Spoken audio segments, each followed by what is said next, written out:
Hello students, welcome to maths vibes. आज हम discuss करेंगे CSIR नेट 26 नवंबर 2020 लीनियर अलजेब्रा के क्वेश्चन है।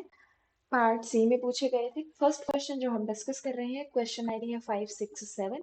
कुछ क्वेश्चंस हम ऑलरेडी डिस्कस कर चुके हैं, तो आप चैनल पर विजिट करके प्लेलिस्ट चेक कर सकते हैं। अगर आपको वीडियो पसंद आए तो लाइक करें, शेयर करें, और अगर अब तक चैनल को सब्सक्राइब नहीं किया है तो सब्सक्राइब करें। सो क्वेश्चन है, a quadratic form qxyz over R represent 0 non-trivially if there exists ABC belongs to R3 slash 000. It means ABC हमारे non-zero होने चाहिए such that QABC is equals to 0.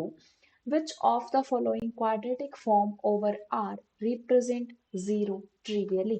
हमें बताना है कि इन चारों ऑप्शंस में से ऐसी कौन सी क्वाड्रेटिक फॉर्म होंगी जो हमारी ओवर आर रिप्रेजेंट करेंगे जीरो नॉन ट्रिवियल। इसका मतलब कि हमारे पास ऐसे नॉन जीरो एबीसी एग्जिस्ट करें जिनके लिए क्यू एबीसी हमारा जीरो हो जाए, देन हम बोलेंगे कि that quadratic form represent zero non trivially. So one by one हम ऑप्शन कंस्ट्रक्ट करने की कोशिश करते हैं। फर्स्ट के लिए ए में हमें गिवन है x y plus z square. अगर हम क्यू ऑफ 1 - 1 एंड 1 कंसीडर कर ले, ये जीरो कब आ सकता है? दोनों एक दूसरे के ऑपोजिट साइन क्यों, तो हमने सिंपल फॉर्म में कंसीडर कर लिया 1 - 1 एंड 1। सो ये वाली क्वांटिटी होगी -1 + 1 आ गया जीरो। हमारे पास एक नॉन जीरो ऐसा वेक्टर एग्जिस्ट किया जिसमें क्यू ऑफ ए बी से जीरो आ गया। इट मीन्स जो फर्स्ट ऑप्शन है वो हमारा जीरो को नॉन ट्रिवियली रिप्रेजेंट करता है। नाउ सेकंड, सेकंड के लिए अगर हम वेक्टर कंसीडर कर ले क्यू ऑफ 1 0 1/√2, सो हमारे पास क्या होगा 1 + 0 - 2 1/√2 स्क्वायर। So 1 - 1 is 0। यहाँ पर भी है, हमें एक नॉन जीरो वेक्टर मिला जिसके corresponding Q of a B c हमारा जीरो हो गया। It means second option also represent zero non trivially. Now third से पहले हम फोर्थ ऑप्शन देखते हैं। फोर्थ ऑप्शन में है डी के लिए Q of x y z हमें गिवन है x square plus x y plus z square. So इसके लिए हम क्या करें, क्यू ऑफ 1 - 1 एंड 0। 1 - 1 0, सो ये हो जाएगा 1 - 1 + 0, so this value is also 0। हमारे पास एक नॉन जीरो एलिमेंट एग्जिस्ट किया जो Q of this is 0। This implies that fourth option is also correct. Now third, third में हमें क्वाड्रेटिक फॉर्म गिवन है x square minus x y plus y square plus z square. इसको हम solve करते हैं by matrix method. C, Q हमें given है x square minus x y plus y square plus z square. इसके corresponding जो हमारी मैट्रिक्स बनेगी वो होगी 1 1 1 -½ -½ 0 0 0 एंड 0। हमें मैट्रिक्स जो बनानी होती है वो होती है हमारी सिमेट्रिक मैट्रिक्स। सिमेट्रिक मैट्रिक्स हमारी बननी चाहिए। जब ये सिमेट्रिक है तो अब हम इसकी आइगन वैल्यूज फाइंड आउट करते हैं। a - λI, this determinant 1 - λ -½ 0 -½ 1 - λ 0 0 0 1 - λ, this determinant value must be 0। so इसके लिए 1 - λ 1 - λ whole square minus minus minus हो गया plus 1/2, then -½ of 1 - λ is 0। So हमारे पास 1 - λ हमारा कॉमन हो जाएगा। 1 - λ whole square minus of 1/4 equals to 0। यहाँ से जब हम इसको सॉल्व करेंगे लैम्डा की वैल्यू आ जाएगी 1 हाफ एंड 3/2। ये तीनों की तीनों आइगन वैल्यूज हमारी पॉजिटिव हैं। ए अगर हमारी सिमेट्रिक मैट्रिक्स है और all eigenvalues are positive, all eigenvalues are positive, इसका मीनिंग है कि जो क्वाड्रेटिक फॉर्म हमें डिफाइन की गई है वो हमारी पॉजिटिव डेफिनेट है।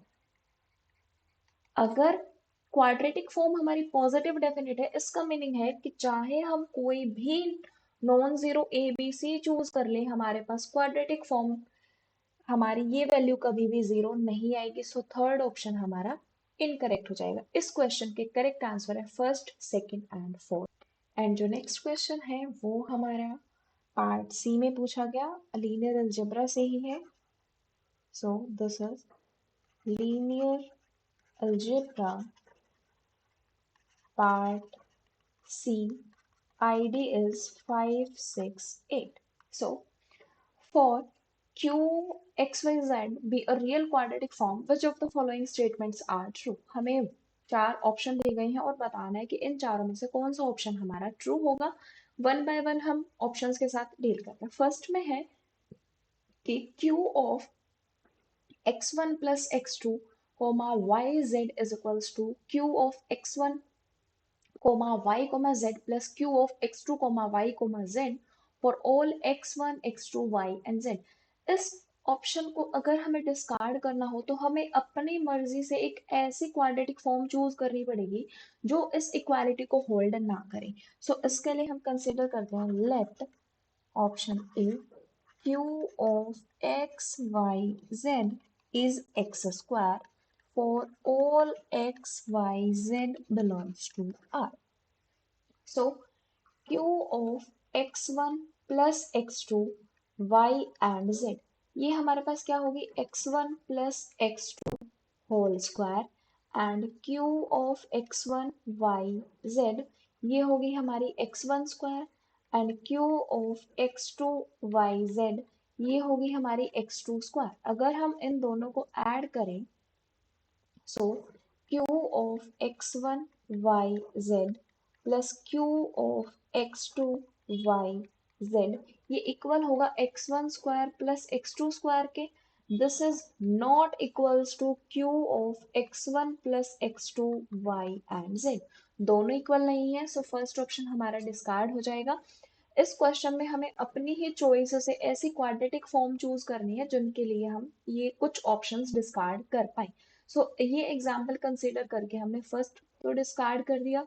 नाउ सेकंड, सेकंड से पहले हम फोर्थ ऑप्शन देखते हैं। फोर्थ में क्या है, हमसे पूछा गया two Q of x1 plus x2 y1 plus y2 0 plus two Q of x1 minus x2 y1 minus y2 0 is equals to q of x1 y1 0 plus two plus q times of plus q x2 y2 0 for all x1 x2 y1 and y2। So इस question के लिए भी हम यही example consider करते हैं। सो सबसे पहले हम लेफ्ट हैंड साइड देखते हैं। डी, लेफ्ट हैंड साइड में क्या है, two Q of x1 plus x2 y1 plus y2 and 0 plus two Q of x1 minus x2 y1 minus y2 0। So इसकी वैल्यू क्या होगी 2। This is x1 plus x2 square plus 2 times of x1 minus x2 whole square. So ये वाली value हम calculate करते हैं। सो हमारे पास आ जाएगा 4 times of x1 square plus x2 square.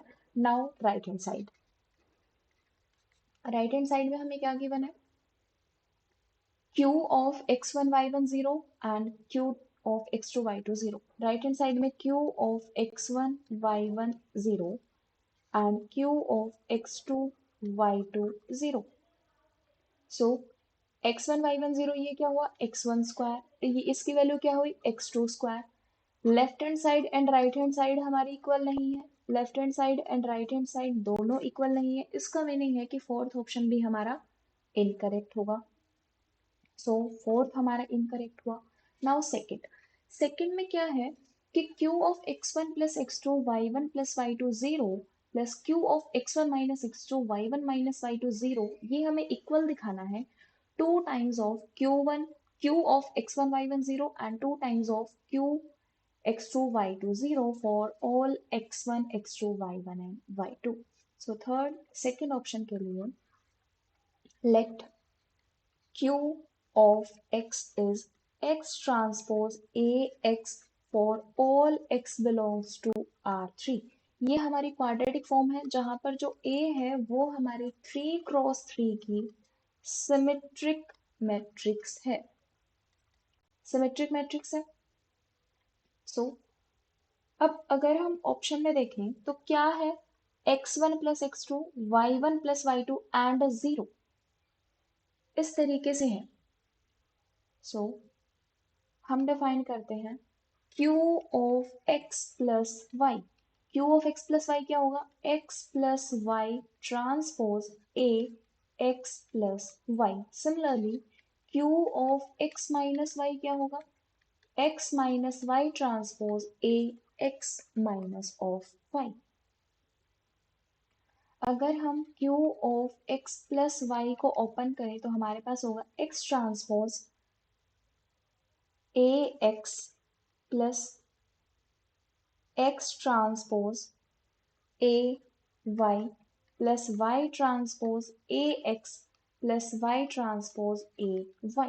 ये हमारी Q of x plus y की वैल्यू होगी। अगर हम x को कंसीडर कर लें x1 x2 0, क्योंकि वहां पर जो सम हमें गिवन है वो x1 प्लस x2 और y1 प्लस y2 गिवन है, z की वैल्यू 0 है।